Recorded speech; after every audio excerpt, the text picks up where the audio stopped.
Perspective that hasn't been given before. Everything else about it has been speculation.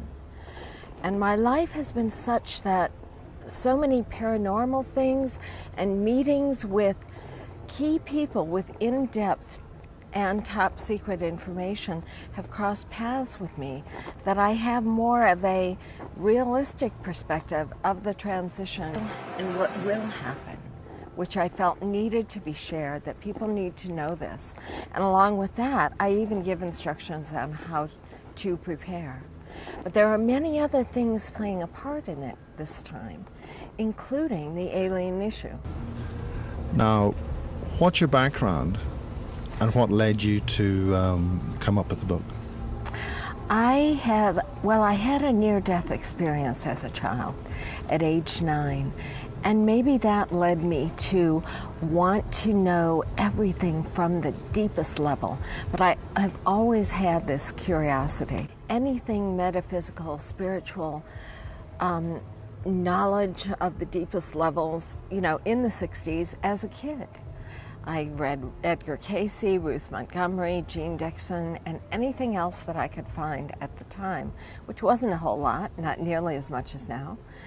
But I've always been gifted with incredible synchronicities coming through my life, meetings with key people with in-depth knowledge, including some of the original remote viewers who had 28 degrees of top-level secrecy above the president.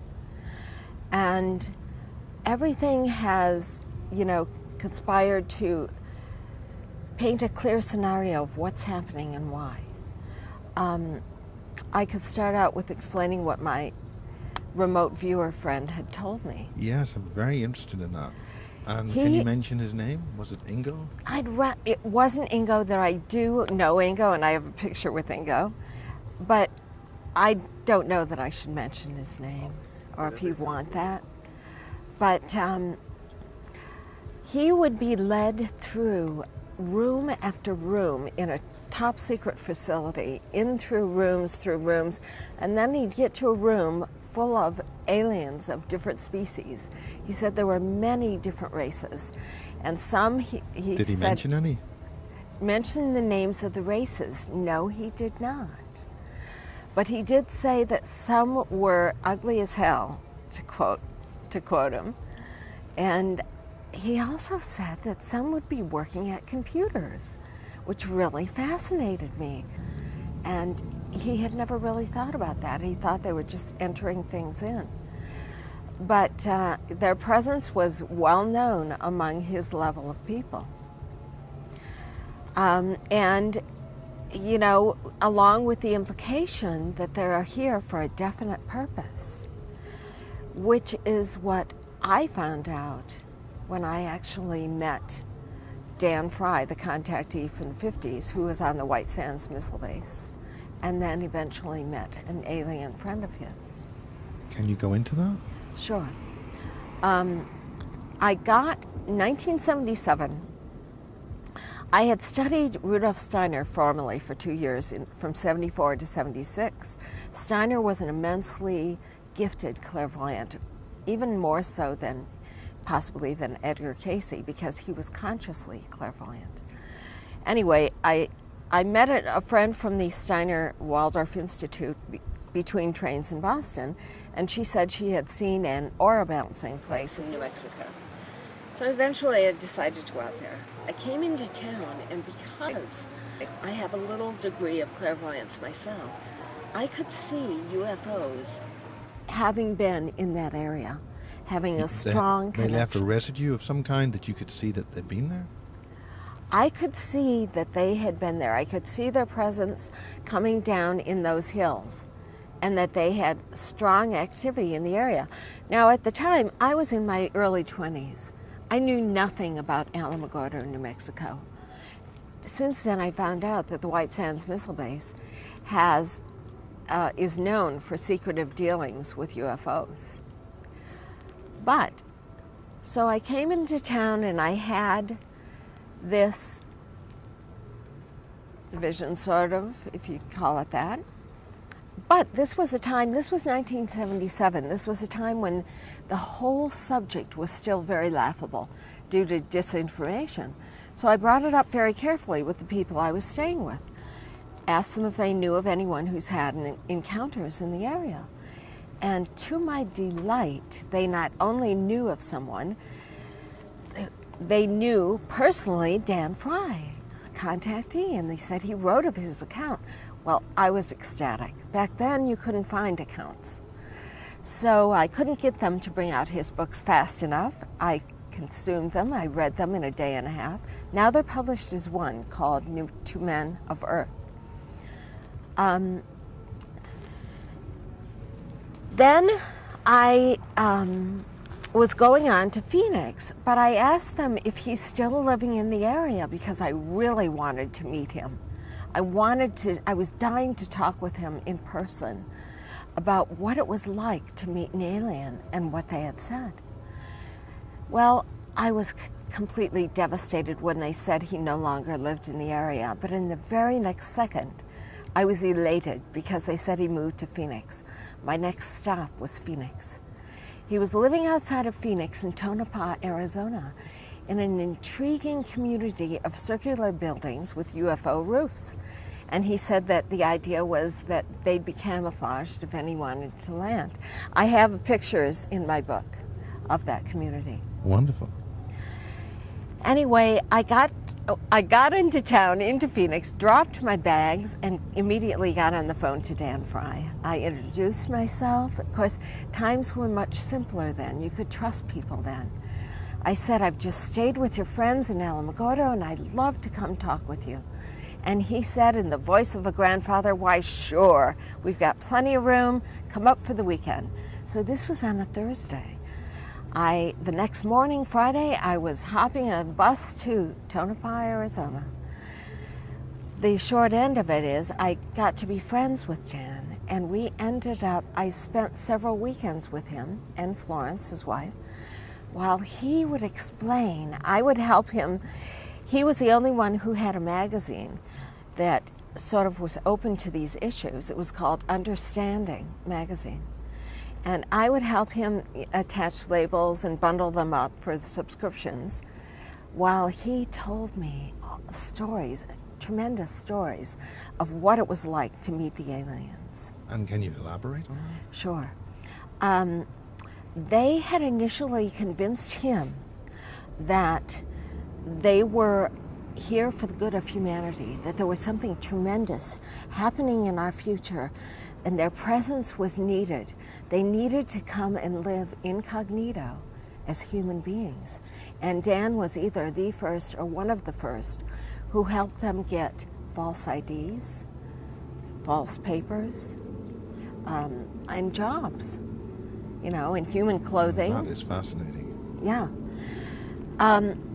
They communicated for 4 years before the first alien actually came down. And I'm not quite clear if he met others, but for sure what he said was that once the initial one was able to come and get all the papers and everything and blend in as a human getting a job, they sort of took it from there and came down on their own. So how did they blend in? Did they shapeshift, or were they just looking like humans, or what? They looked completely like humans. Completely like humans.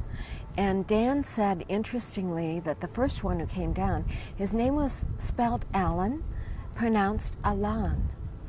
He got Alan a job as a trader in the Mideast. He wanted to be over there to sort of have a handle on things, to interject peaceful thoughts wherever he could. Anyway, for the first 4 years, they communicated telepathically. And, excuse me, it was very important to them.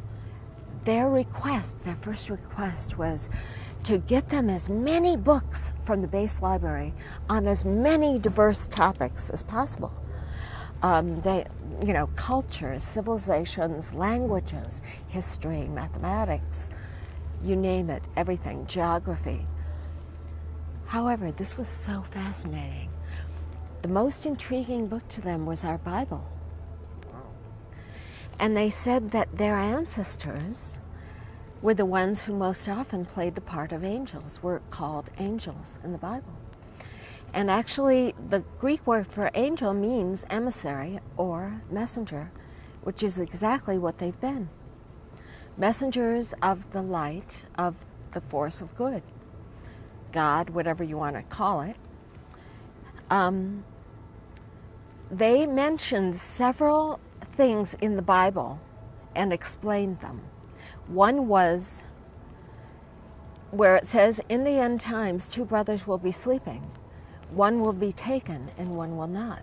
Referred to the time when this great transition happens, which their presence was needed for, to help with. There will be a tremendous transition where you need to have a level of awareness and frequency to go to the next level. There will be a split in realities. Those who still need the opportunity to grow and evolve on this physical plane will be given that opportunity. And to them it may look like devastation. The rest of us will be taken. And that's what that passage meant, they said. No matter how close you may be in proximity to someone else, if you're not of the right awareness level or frequency, you will not be going. How do we attain that awareness? What does one do to get to that level? Okay. If you haven't got there already. Right.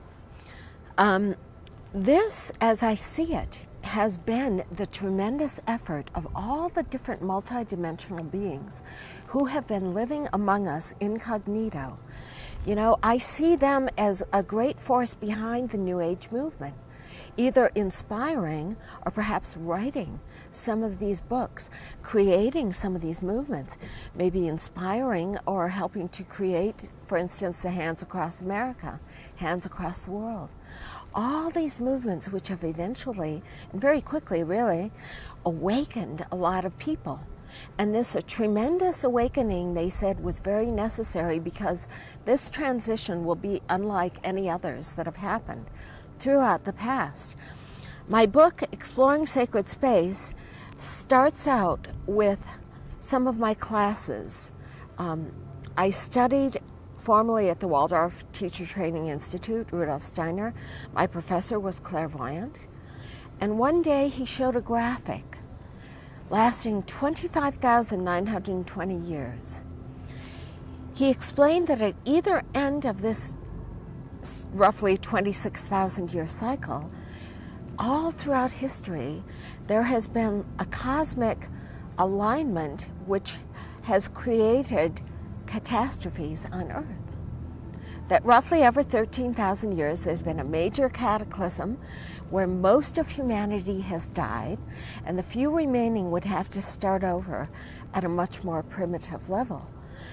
But this time, he said, this time is unique, perhaps in the whole universe, which is why all these multidimensional beings want to come and live among us, to help with this and be a part of it and witness it. This time there will be this multi-dimensional shift. And it is very important that not all of humanity dies. It is very important that we make it alive this time to this new dimension. How is that achieved? Of course, we don't know. None of us know the in-depth details, but I'm able to give details that no one has been able to give, you know, as many details as I can. He started this class in an intriguing way. Of course, he was from he wasn't from Britain, but he had a British accent. He was born in Austria. Werner Glass was his name. He had the profile of Alfred Hitchcock, spoke with an incredibly deep voice, dramatic British accent, and dark eyes that just pierced into your soul. Literally, I'm sure. He could see our past lives. And he said some very amazing things to some of the students. But anyway, he began this class by saying, "We are living at a time of Noah." And then he stared out at us dramatically and took these dramatic pauses And of course, we had no idea what he meant. And he went on to explain there is going to be a major cataclysm, a major event happening this time. I asked him when he showed us this wheel that 13,000 years ago was the last cataclysm. I asked, what happened 13,000 years ago? He said it was the Great Flood. And he explained that that was the flood recorded in every civilization nearly, and it was recording the final inundation of Atlantis. And he said that Noah was an Atlantean, the figure that we've come to know through the Bible, sort of legendarily as Noah, was an Atlantean. And he also said that the truest account of the flood is the Babylonian account of Gilgamesh. But he said we're again living at a time of Noah because we're reaching that point when there will be this great transition. Only this time will be like no others. This time will be that multidimensional shift where we will not die. But it's important for us to make it alive. And in the Bible it said that 144,000 will make it. Well, thanks to all these multidimensional beings living among us who've maybe spurred on the New Age movement and the awakenings, there are going to be a multitude more than that. Most of humanity will be making it thanks to their efforts. How do we achieve a level of awakening? So many of us have. How do we recognize that? How do we achieve that? Well, a good clue is just our own inquisitiveness, our own ability to perceive that this day-to-day life going on around us is not it. Our own inquisitiveness to explore and look into these things is sort of an indication of our level of awareness. And also meditation really does help to raise your level of awareness. I have a chapter in here on meditation and a specific type called transmission meditation, where a great invocation is said first that really draws the high-level beings to you. Is there a course or something that one can go on, or is it all in the book? I sort of give a little instruction on it in my book. And I also list books and things to go to find out more about it. But I do give an instruction of it. One of his classes, there's many, many things happening on this planet right now. And those are? Okay. One of his tremendous classes, they were all fascinating, every one of them. He began the class saying, looking out at us with his intense eyes and saying, Christ is returning in your lifetime, and his ancient soul name is Maitreya. It's very unfortunate that the name Maitreya among fundamentalist groups has got them all up in arms. They equate exactly. What does this mean to somebody who isn't aware of that? Are you talking about the Christ stories which go further into the past? I'm talking about the Christ, the being as Christ. And anyway, these fundamentalist groups have mistakenly equated it with a dark force, the devil or something, but it isn't. Maitreya is the ancient name for Christ, the same Christ. Buddha is called Maitreya Buddha. The same Maitreya who overshadowed Buddha also overshadowed the man Jesus during those last 3 years from age 30 to 33. So the Christ is different from Jesus. They are two individualities. Jesus is living on the planet right now incognito, as well as Maitreya.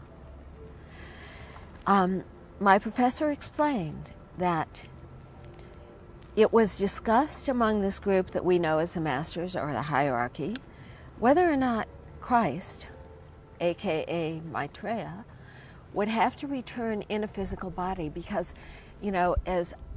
as much as this doesn't seem to make sense, it's very dangerous for a high being to come into a physical body because they're immediately at the mercy of dark forces that do anything to destroy their mission.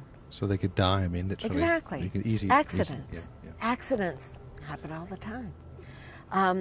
Despair, so many terrible things happening that some have been actually led to commit suicide, he stated a few.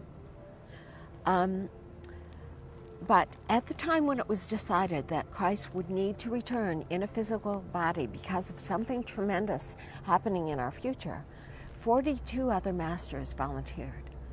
And he explained that they will be, and they are now, living among you incognito as human beings.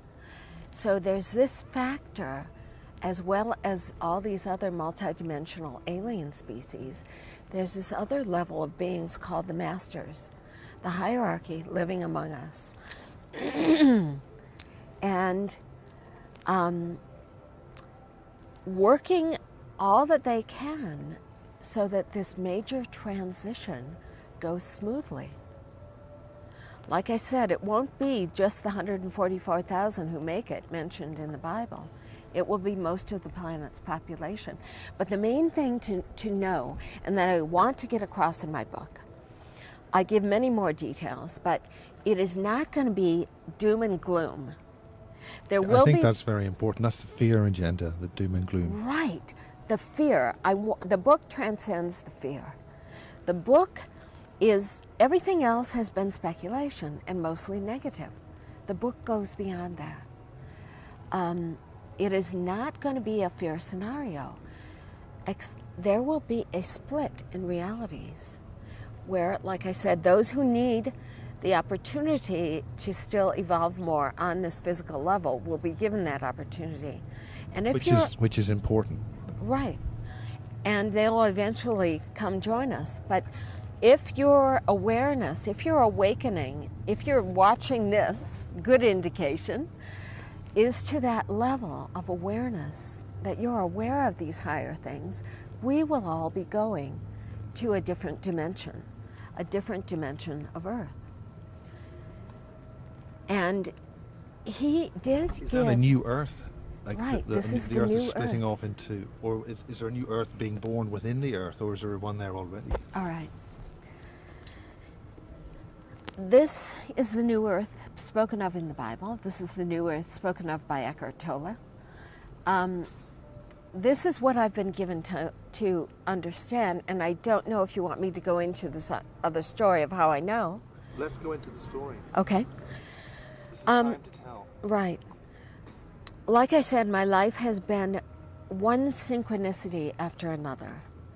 And 2007, June, I woke up in my bed and I knew that there were 3 books waiting for me at a used bookstore called Frogtown, way across town, a bookstore I had never been to. Since a near-death experience, I don't drive. So I've longed to go there because I love discovering things, but I had never been to this bookstore. I knew that 2 of them were about the masters, a subject which, ever since my professor spoke about it, has intrigued me. And the 3rd I knew was by Ingo Swann, the man who developed the remote viewing system, who I've since met. Well, Ingo's books are out of print, and some can sell for hundreds of dollars, so this was an exciting prospect. I got out to the bookstore. I said to the lady, "Where are your sort of spiritual metaphysical books?" She said, "Go down to the 3rd aisle, take a left, go all the way to the end, they're at the end." I went to the 3rd aisle. I took a left.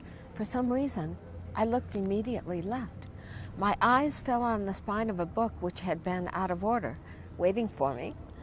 It was called Extraordinary Times, Extraordinary Beings, Experiences of an American Diplomat with Maitreya and the Masters of Wisdom by Wayne Peterson. I went on to find Letters of the Masters of Wisdom by the Theosophical Society, and I'm thinking now, okay, right. However, quite unlikely that I could find a book by Ingo, but I did. Develop Your Own ESP by Ingo Swann. So I get home and I start reading Wayne's book, Extraordinary Times, Extraordinary Beings. Intriguing book about him meeting the masters. Because like I said, they are living among us And they do need confidants, and they do have confidants. A man named Benjamin Crumb in the UK is a confidant of Maitreya, and he has spoken of it. So I start reading the book. It's intriguing, but I don't have time. Months go by, I'm dashing out the door. My eyes catch the book, and I bring it to read. As I'm reading it, he says he had been led to move to Las Vegas, of all places. Well, it so happens that I'm going to an October 2007 remote viewing conference in Las Vegas. So I'm whimsically thinking to myself, I would love to meet Wayne Peterson. If I can meet Wayne Peterson, I had to book my flight on Orbitz or something the following day to get the deal. I had to book it the next day. But I'm thinking, if I could meet Wayne Peterson, I would book my flight in the morning for a day early to meet Wayne. But it was just a nonsensical thought. But as I'm reading, I keep reading, and he says, after he moved into this development that he was led to move into, he found that Dannion Brinkley lived there. Now, Dannion had 3 near-death experiences, was struck by lightning twice. I had already seen Dannion's story on TV and was familiar with him.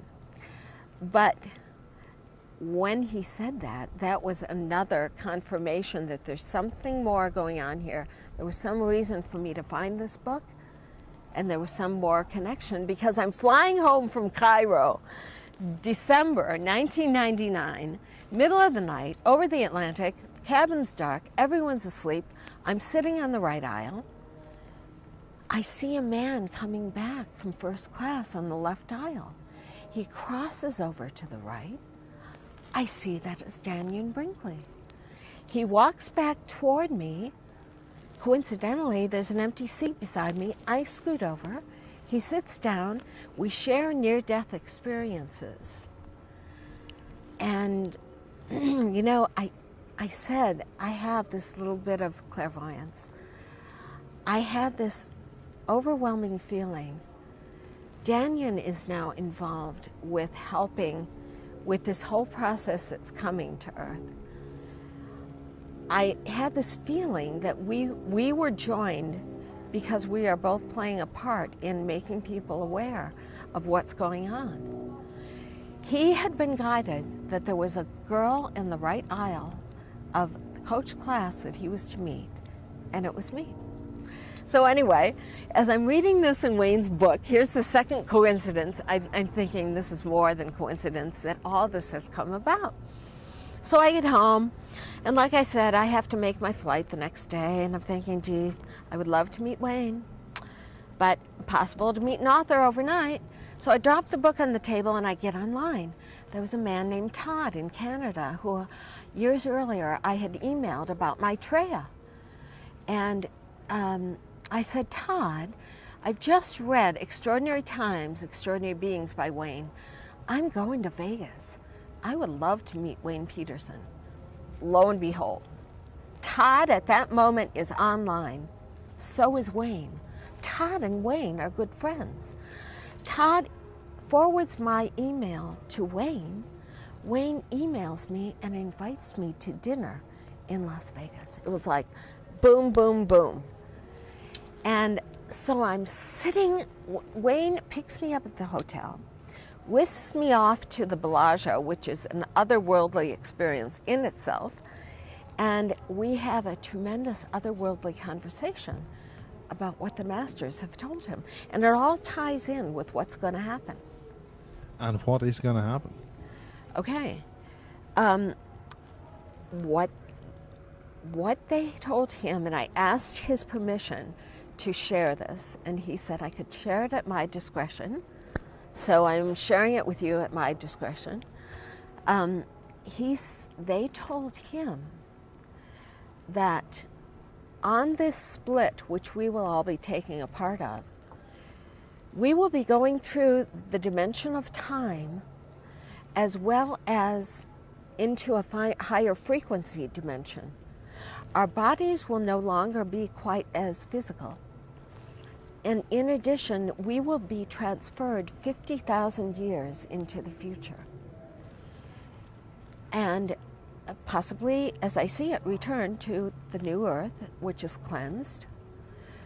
Now, in my discussions with Dan, they told Dan that in the 60s that they had huge craft, bigger than some of our cities, miles wide, waiting in the rings of Saturn. And what's interesting now is that NASA has actually come out and said that there are anomalies in the rings of Saturn. They've seen them, but that's all they'll say is anomalies. What was said is that they will be playing a part, that they have a key role in this big transition. There is a big transition coming. And that they will be taking the ones who are meant to make it across, to traverse through these dimensions. Now, is this the mass landings, or what? What does this mean? This is the thing, Miles. We don't know exactly how it's going to take place. If it's going to be a beam me up Scotty type thing, where like the two in the Bible, it says two are sleeping, one will be taken, if we're just going to be taken. The born-again fundamentalists have a whole series called the what's Left Behind series on this very thing.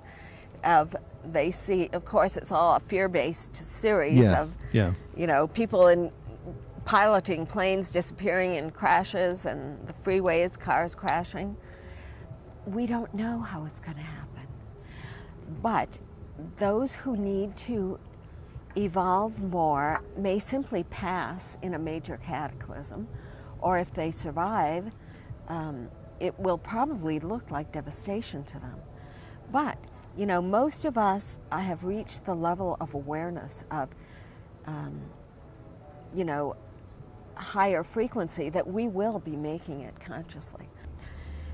The important thing is, he gave us indications of what to watch for, when things will begin to happen.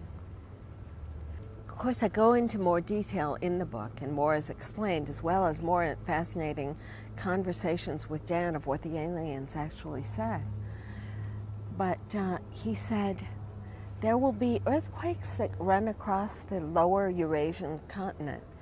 And of course, I've watched them every time they've happened. And he said, what will really trigger it will be a major volcano eruption of Vesuvius. Werner Glass, in my classes in the mid-70s, told us the key indicator that things are going to be happening will be the major eruption of Vesuvius, and then you will know. He also indicated... we have a number of eruptions of Vesuvius every so often. Which one? Is there anything we could look for? All I know is it will be a very major one. However, this is important too. This is key also to understand in this whole scenario. Our point in time is like no other. We know there is this thing called the Matrix, aka the Akashic Records, where everything is recorded. However, he explained this is fascinating. Having so many beings living among us, acting, making their own decisions, it's like the scenario of us going back in time and changing things. They are changing the future. The future is no longer set in stone. The future, he explained, is always changing now, since the presence of the Masters, which began in 1949, June of 1949. So the future is always changing. He said that he verified that Edgar Cayce's predictions were all valid, all true, but he said that they're off now in timing because of the presence of the Masters. So now I am not quite sure if this scenario with the eruption of Vesuvius is still valid, actually. Things are changing. As I see it, our even being here now is a testament to the masters and how they have been working hard on our behalf. There have been so many close, close calls to where we could have annihilated ourselves long before now.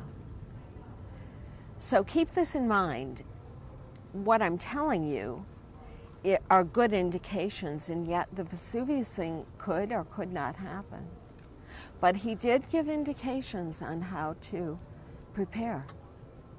And how is that? What can the average person do, and what do the average person should they look out for? All right. He said the important thing of this whole thing is don't get caught up in the fear thing at all. Okay? This is the important thing. View it as an adventure that we're all taking together, and it's going to be tremendous on the other side. View it as an adventure. Have your clan together who you are going to be with at this time. When you see these things start to happen, have it planned who you'll be with. Hopefully you'll be in a home with a fireplace. There'll be no electricity, no heat, no communications at all, but don't freak out, don't be afraid. He said it was so important to remain happy. He said to sing songs a lot, tell stories, but singing songs and just being happy was the important thing.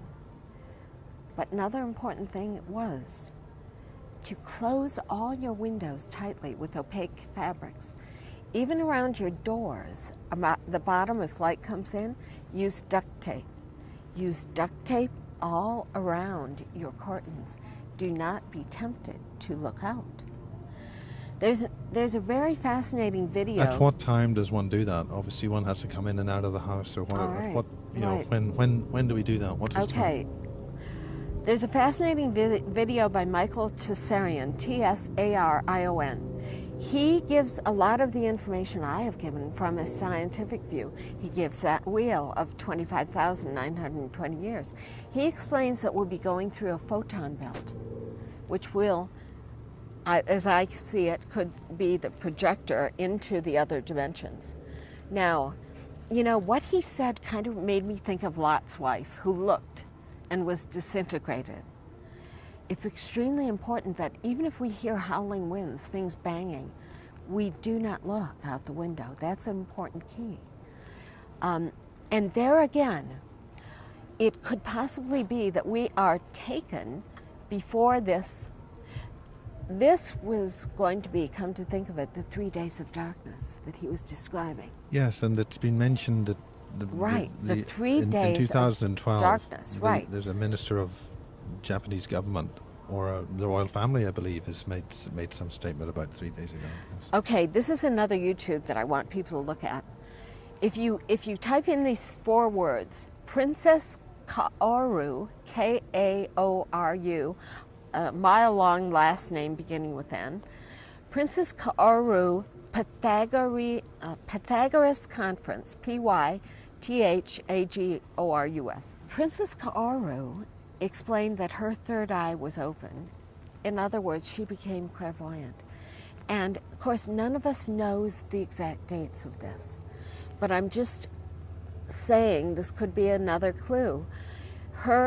What she was given is that the 3 days of darkness will begin on December 22nd. And so I would suggest that you watch her video. But as far as timing goes, we don't know except to go by what she says. But the important thing for these 3 days of darkness is to be happy, remain clustered in your home, hopefully with a fireplace if you're in a cold zone, and just be happy. The main emphasis and message is that this is nothing to be afraid of. This is a transition that has happened regularly throughout time, but this will be like no other. And that there are many beings living among us who have been helping with this. And so, let's concentrate on the information people can get, specifically from your book, or any other sources that you feel that they would need to address. Right. The book gives much more information in detail, and it's information that people need to know now. Like I said, it's a different perspective. It's everything else has been speculation. This is from the masters, from clairvoyance, from the ability to know and to see what is coming and why. And it's really good to see that graph of the ages, of how we are going now from the Kali Yuga, or the Piscean age, into the age of Aquarius. And it's this major transition that occurs regularly throughout time.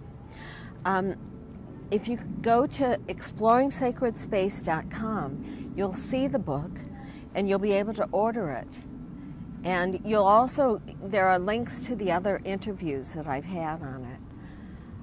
I just interviewed last week with James Gilliland of ESETI, and I've also interviewed with Regina of CMN.TV.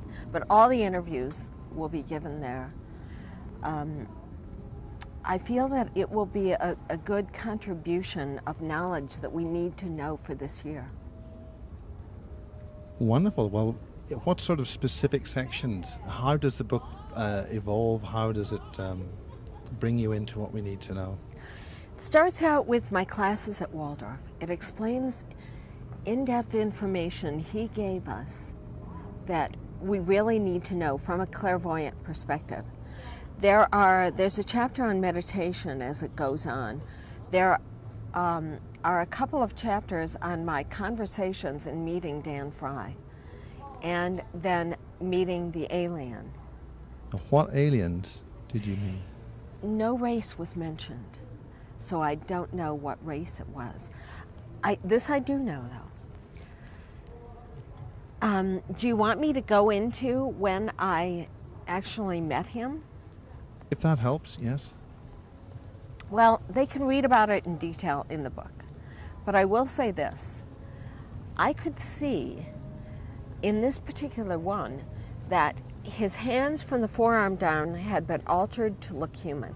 This was way back in 1979, this was. Now I believe that they are more, modified and look exactly like humans. Maybe even born into human hybrid bodies, so that they don't need these surgical modifications. But I could see that his arm from the forearm down had been altered, that his real hands were more like claws, and his facial features had also been altered. We had some amazing conversations, and he spoke about your people, your president, and I thought that he knew that I knew who he was. But anyway, in the book it explains the whole thing, and I eventually had them to dinner and what that was like. Did he like what you had to serve? Was he vegetarian? Yeah, it's all explained in the book. Okay.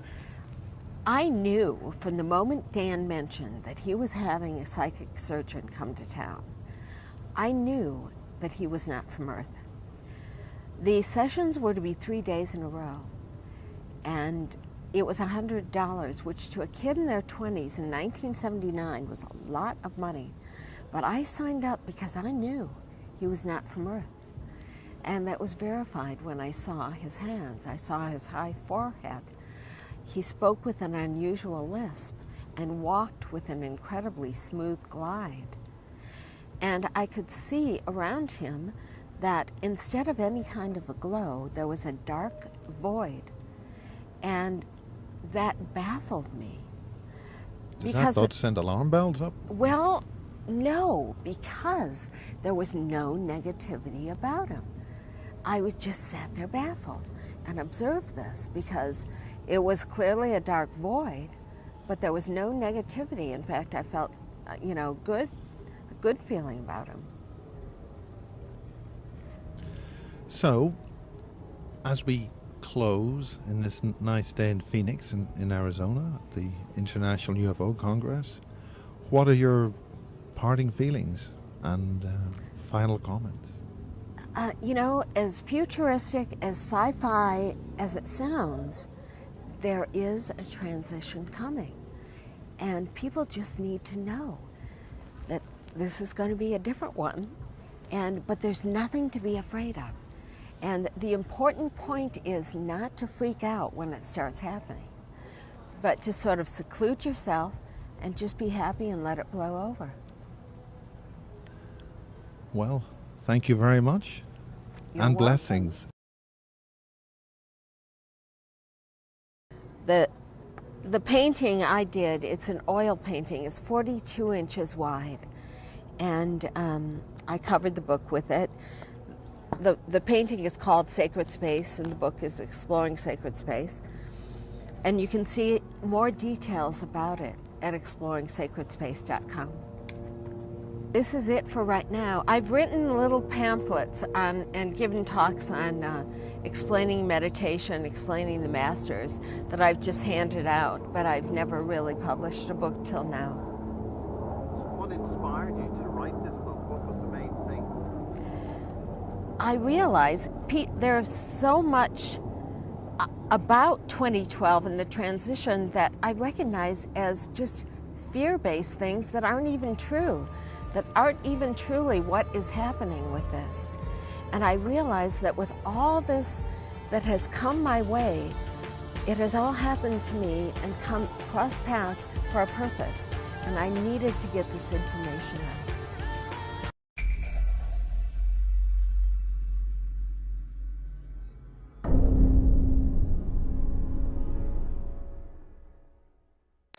Miriam, how are you? I'm fine, really. Can I close? Yeah, no, I'm Oh, you have to get the secret DVDs out of the secret car. And what are you here for? to. Well, I'm still trying to figure out why I'm here. But that's the fun. That's the fun part of it. Any major statements to humanity? Hi.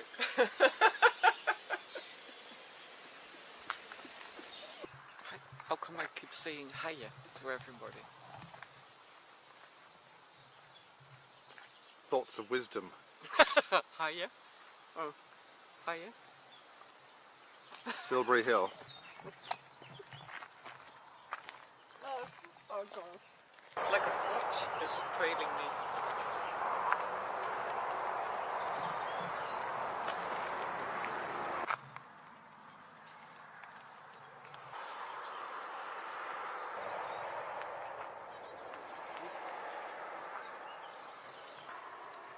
It's full. And the energies are nice. I don't know. I like the energy here, but I don't know what's bull. That's something I have to look into later. I just follow my first impulse and it says it's bull. There's so many made-up stories. But you were specifically saying about the... I think it's about time to let go of all those stories. But what's left if we leave the stories behind? That's intriguing. So what stories are you specifically making a reference to? All the stories we heard this morning, all the stories you were telling, all the stories that I was Well, telling. a specific reference to this sign that you said is bull. Yeah, Yeah. I don't know, because I didn't even have my glasses on, so I didn't. The way it was made. Yes, So what are you saying?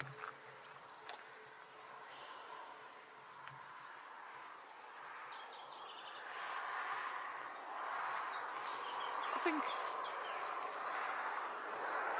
it would be really nice to admit that we've been working with nature's forces in a much better and healthier way than we are doing now. Might just be nice to admit that we are just part of it. Show a little, how do you call that? Respect. Respect and, how do you call that? Respect for nature. No,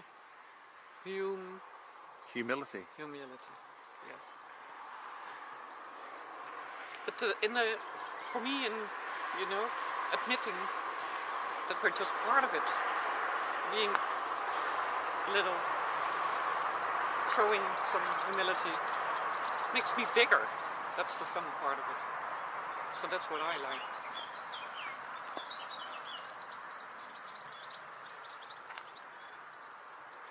Good. That's true. You like the energies here? Yes. Although I feel like I like to be on the other side between... West Kennet, Long Barrow? Yeah. To feel the triangle. To be in the triangle here. Between Silbury Hill, Avebury and... But the West Kennet...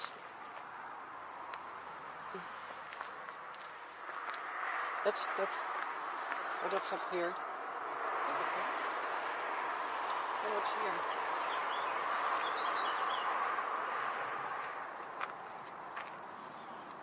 Where's the best place to be? Here. That's basically at the car park. Almost, yes. Or further south. Just south of the car park. But there is an energy centre of healing and goodness. Is there? Yes. You know that? Yeah. I didn't. Well, you found something out. Intuitively. I guess. Because if you're there, you say it's in the fields here? Yes. Yeah. Okay. Now, are you talking north of the road or south of the road? No. No, it is here. You go up to the Long Barrow. Yeah. Just at the rivers? Or? And it's a bit up there as well. No, but it's here. Yes. No, it's here. South. That's south. I have to sense it. Yeah. Can we go there? Yeah. Okay.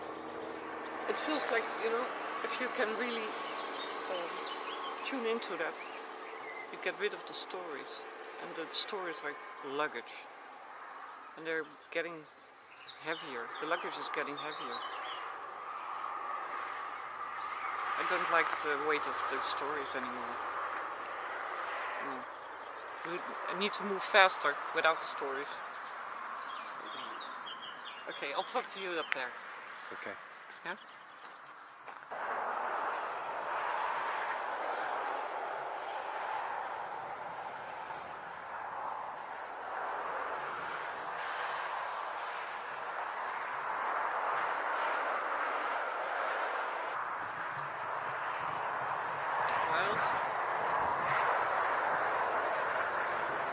There have been dancing along the stones from Avebury. The stones from Avebury? Well, you got those roads, the legs from Avebury, where the men and the women went. We've been women at the same time. We've been dancing there. I feel like I'm among relatives here, which is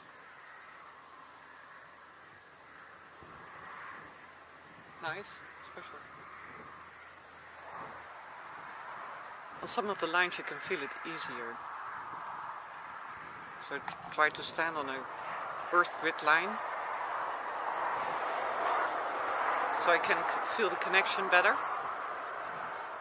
with all the old lines in the earth. But we've been here before. But you were a woman. And so was I. But we knew how to dance. We enjoyed it. We did.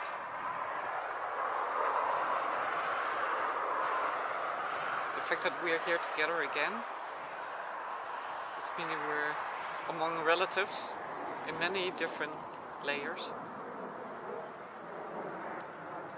It's part of what started this off.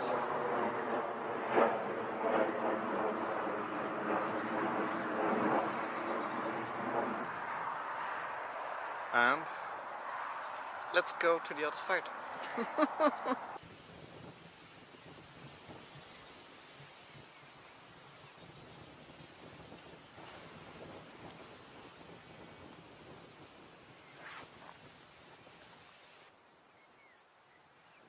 daisies. Big daisy. And the healing tree behind us. Yeah. Should we talk to her? Yeah. Good.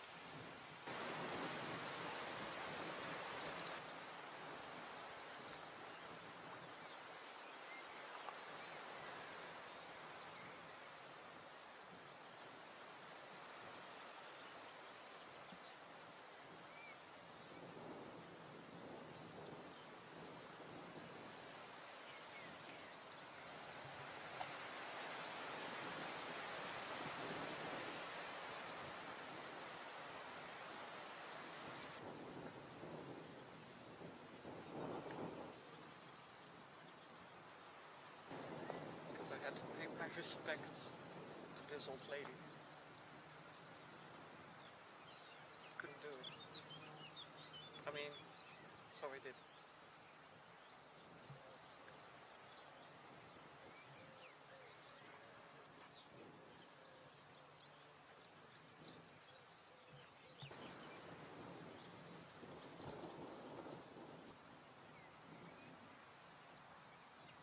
What did you say?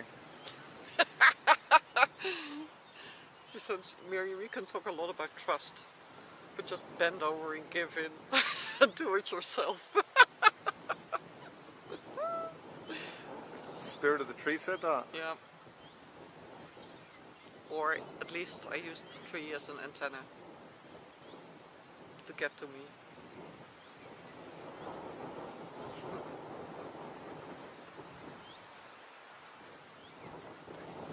So, I apologize, I'm full of bullshit as well. And you know what? I don't care.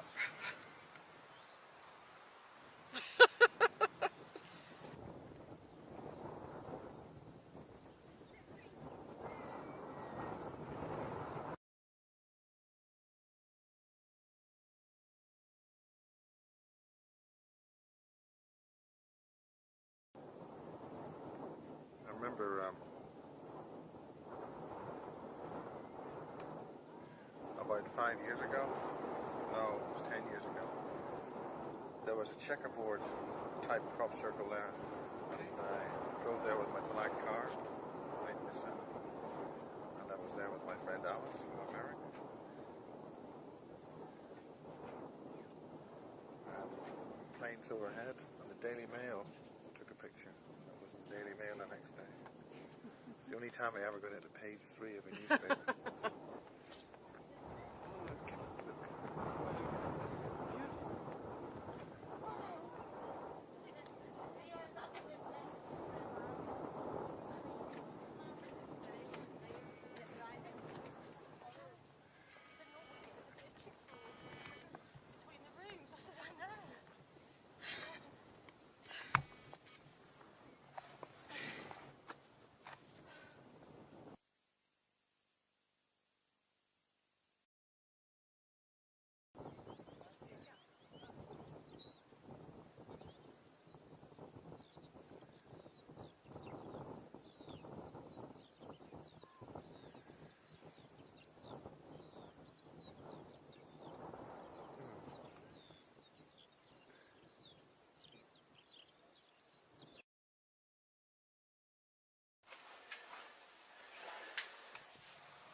castle of stones. You are. You are. You are. I think you got some nice pictures there. I'd like to take some of my camera. Whoa.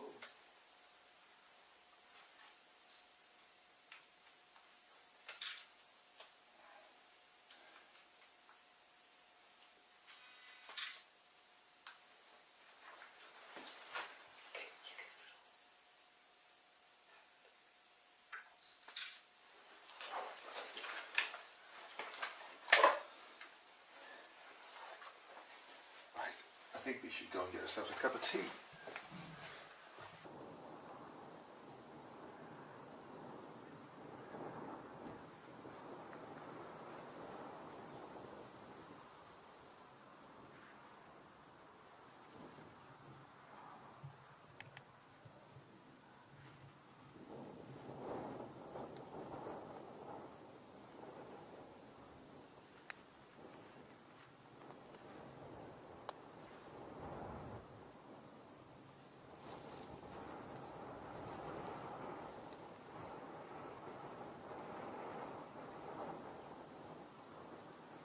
Well, Miriam, what's your verdict on this crop circle, the first one we've been in 2011? It's a bit messy. But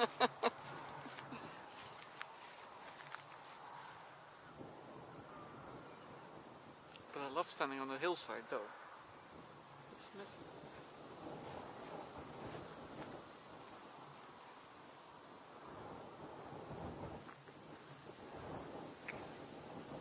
Rather messy.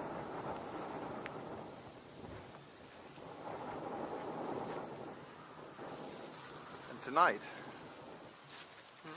we have eclipse of the moon, rising, eclipsed. Isn't that a thrill? What time is the eclipse? It'll be 9:15. And this clock is still saying 1 hour in GMT, so it's in less than 3 hours. 2 hours, really. That means we've got about 2 hours of daylight.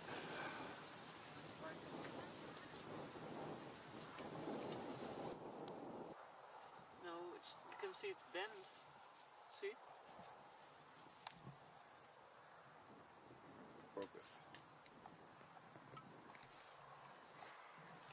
I won't focus. It's a beautiful knob. Show it's bent. Which? Right?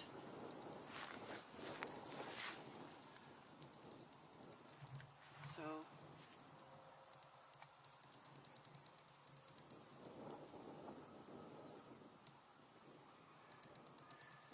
Yeah.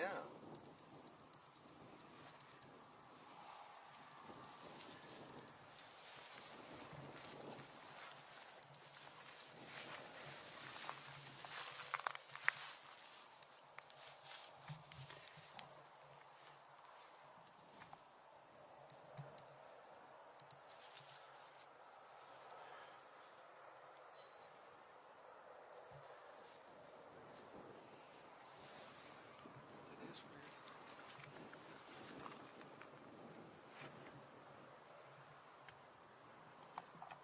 You would say there would be a center. This is the center.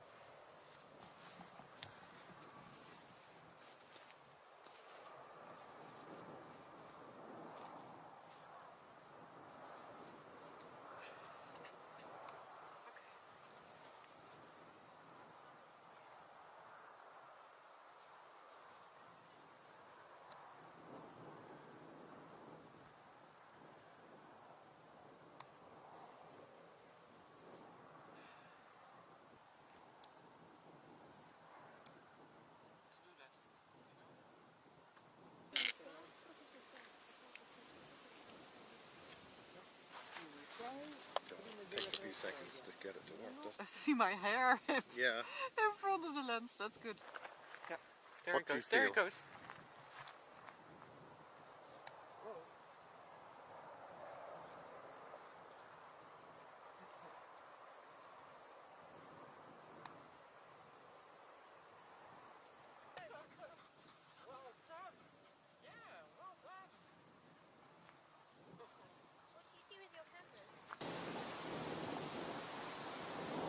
some of the parts of the crop circle felt different from the others, which was remarkable.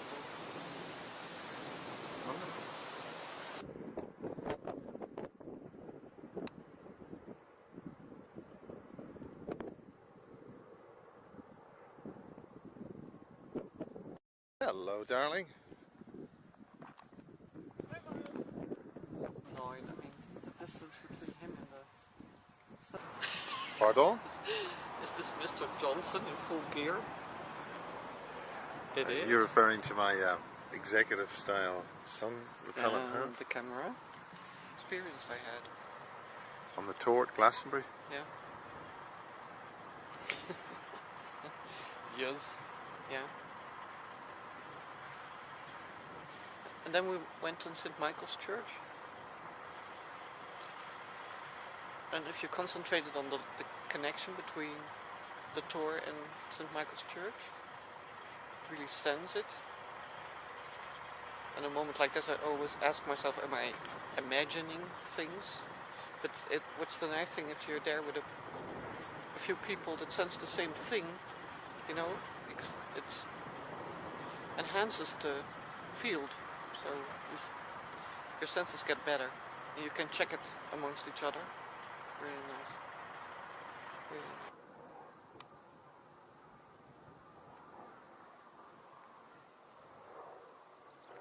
Looks like we're right here. I guess you pointed out with behind the barn. I see. That's the... You want to go first? Yeah.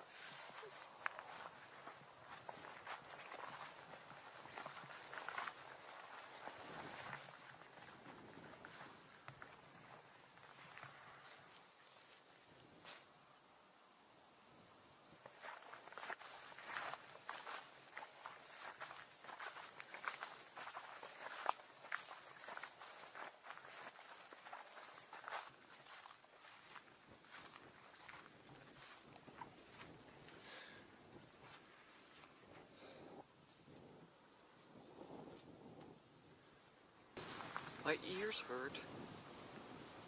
My ears hurt as well. Kind of dense air. I don't know how to express it.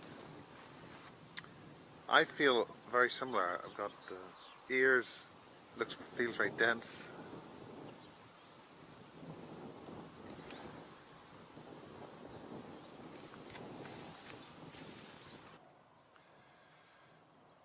Do you mean by the stories going on?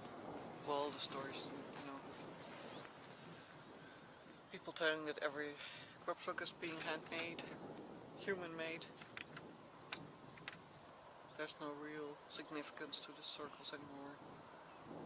But then still, I can walk up the line and think, why this location? So there must be something that's pointing out this location. It might just be the location that's important, not even the circle. Because it's really getting our feet deep into the earth. That means something to me. And then we're at the center here, which is fairly messed up. Very. How much time does it take to get this messed up?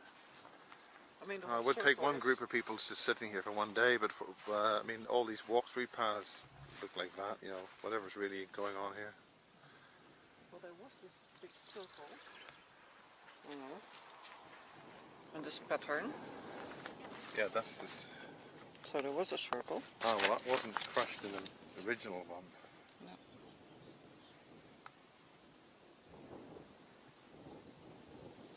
But still the pattern inside looks very irregular. Yeah, it looks just messed up by a bunch of guys with a rope. Yeah.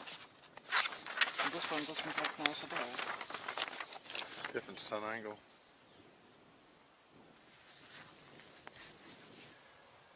And there's two people, I think there's some people in the middle there, which have been, there's a fairly high, fairly low sun angle. Yeah.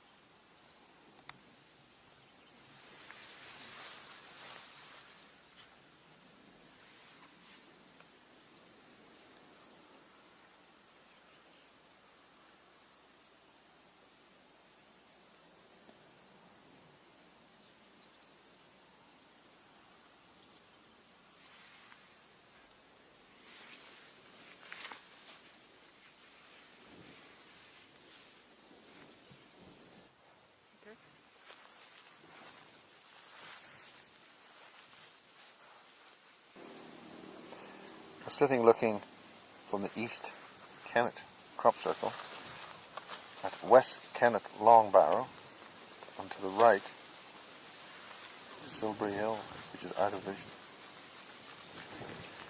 Why is the Long Barrow here?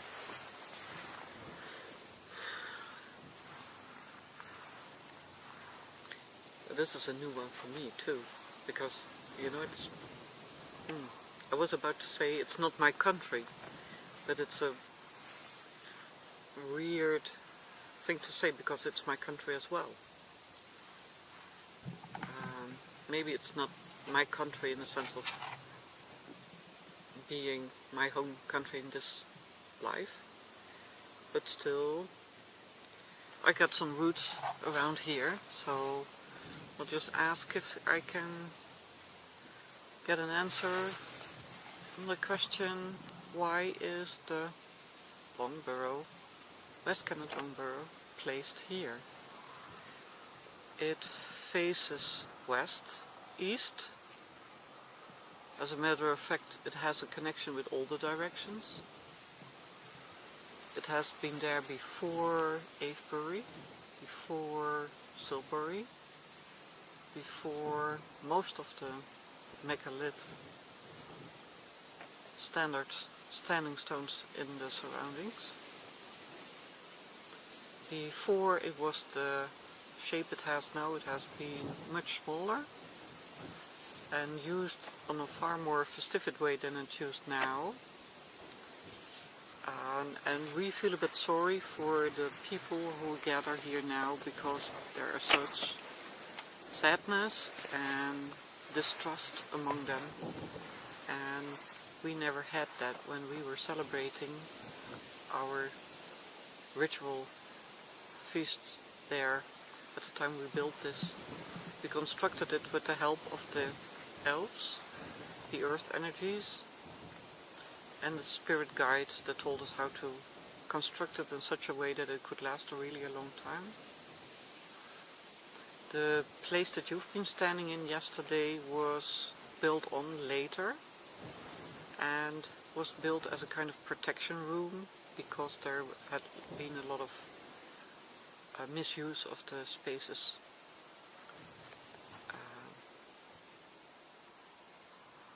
We really planned this place to be a place of celebration, and the things that happened afterwards were not celebrating.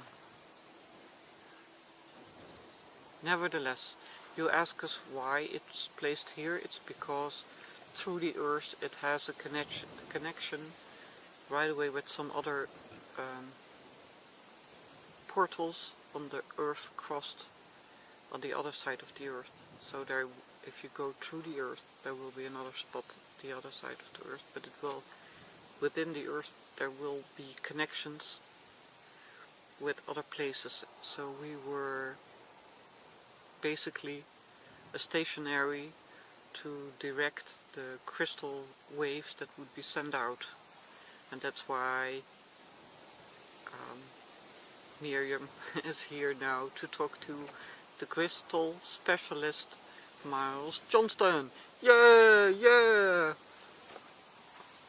He knows about broadcasting, tuning, fine-tuning, and he will need his intuitive abilities far more than he did up till now, and use all the things that he has been gaming with, playing with, in a serious matter, but still keep the sense of play. If you come back to the Long Barrow, be aware of the fact that there are connections with crystal, so to speak, radio stations on other places in England, but further on to France, Italy, Egypt, and on the more in the direction of the North Pole, where there's no North Pole anymore, but there used to be. And you will pick up information that will help you get your jobs straight, because you want to work as an engineer on this broadcast show that we're gonna put up next year. You want to be part of it. You will be part of it. Still, it might be useful to clear some of the stuff that you have in your house, so it will be more obvious to us that we are welcome in your house to be working on this new job, instead of spending any energy on getting ready for old jobs. We think you did a great job yesterday night in clearing old energies and making the pathway free for absolutely new, challenging situations.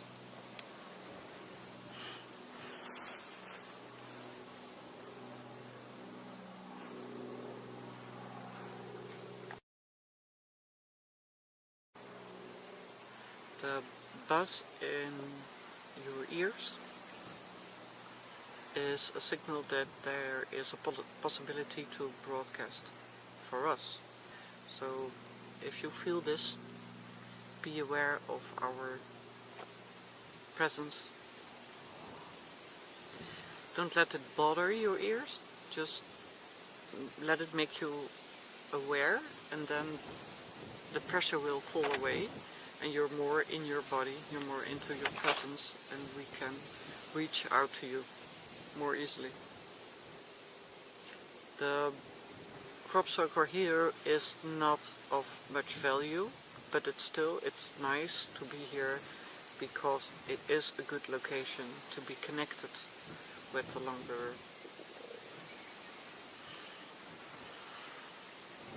And Miriam, your arse is really on the right spot in this circle. Oh gosh.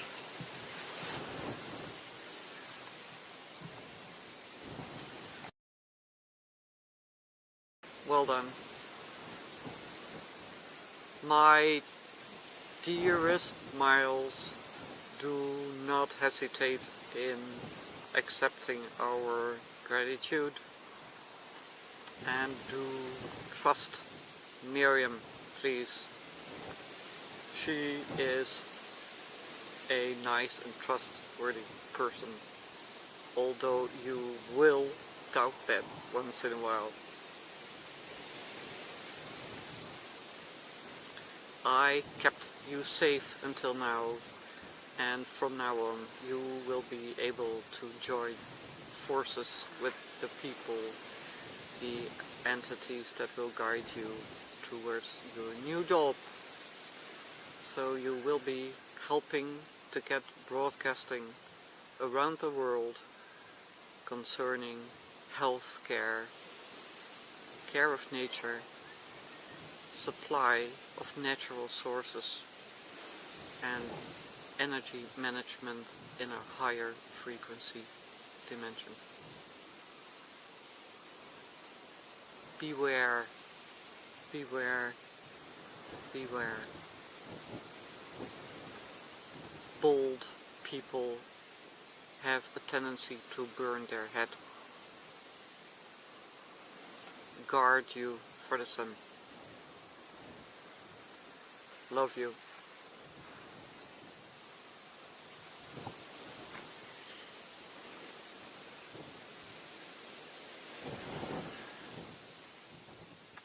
Miriam, are you saying that those higher energy and higher being, highly evolved and wonderful beings are calling me a fucking slaphead? Of that highly cultured note? As you may have noticed, they have quite a sense of humor. Where do you think we get our humor from?